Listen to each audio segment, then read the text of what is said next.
What's up, interwebs? It's your realtor Jeremy. It's Tuesday. It's time for the Tuesday market update. This week, we're taking a look at Tempe and Mesa. Let's go.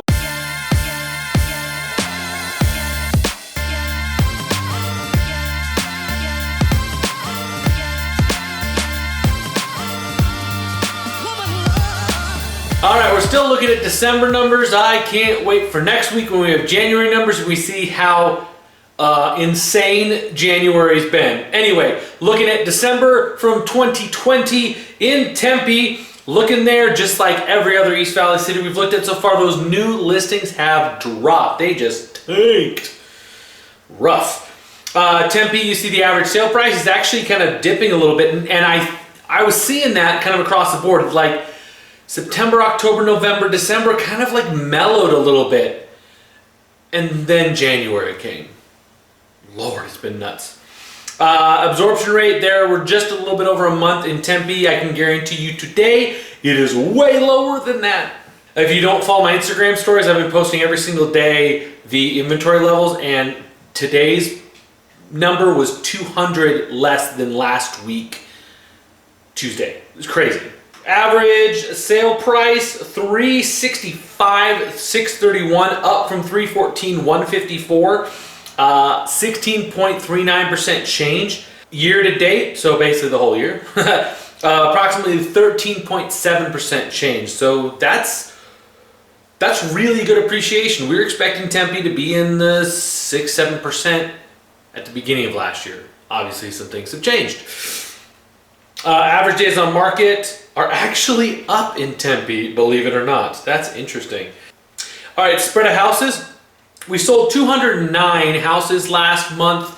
Previous year was 152. So as you can see, inventory levels are low. And it's not just because we just don't have a bunch of sellers. We do have sellers. We have quite a few, but we also have a lot of buyers. So last year we saw way more houses sold than we have ever. It was crazy. It was crazy.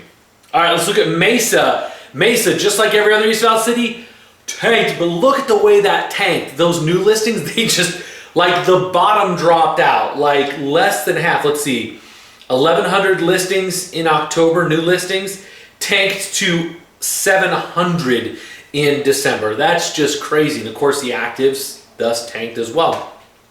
Similar thing in Tempe, you see the average price there kind of like mellowed out a little bit in September, October, November, December.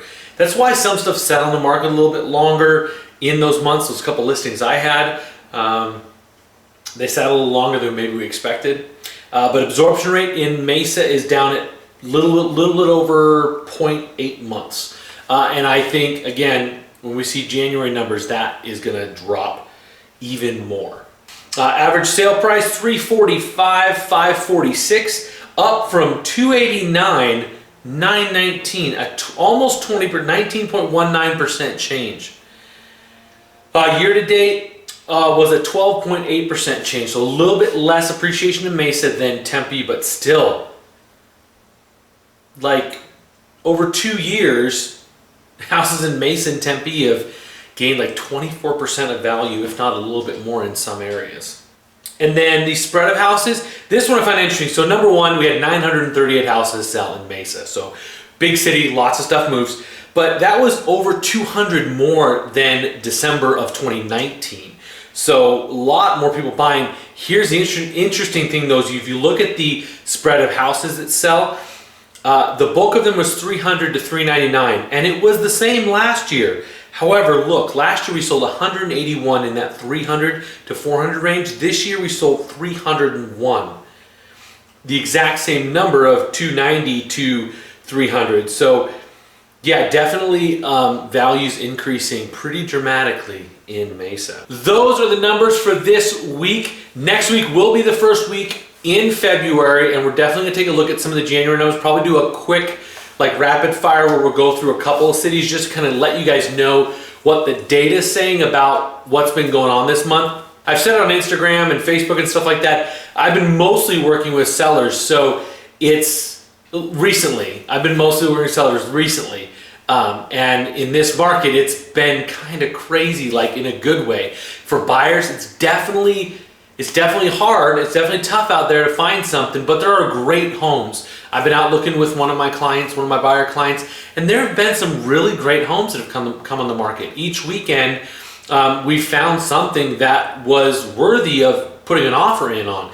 We haven't been able to secure one yet because it is competitive, but there's been something every weekend, and I'll be the first to encourage my client, don't just go for a house because it's there. Like, find a house, find one that works for you. Obviously, there's always going to be some give and take on maybe a feature or something like that, or maybe it's not quite in the ideal location. Maybe it's a mile outside of that or something like that. But each weekend we found something that did work for him that he felt confident on putting an offer in on. So there's definitely some great houses. It's just really competitive. So definitely reach out to me if you're interested in buying. You will need a strong advocate on your side. That's me. And if you're looking to sell, I've got some creative ways to make sure we maximize those multiple offers, and in some cases, a lot of cases, higher than asking offers. Obviously, with my 2 listings going on this weekend, I won't be able to share how they went aside from, like, I'll share a gist of how the listings go, but obviously I won't be able to share details about what offer accepted or things like that on the show until the house closes. So I will keep you guys updated, so keep checking out Instagram, Facebook. See you guys next week. Bye.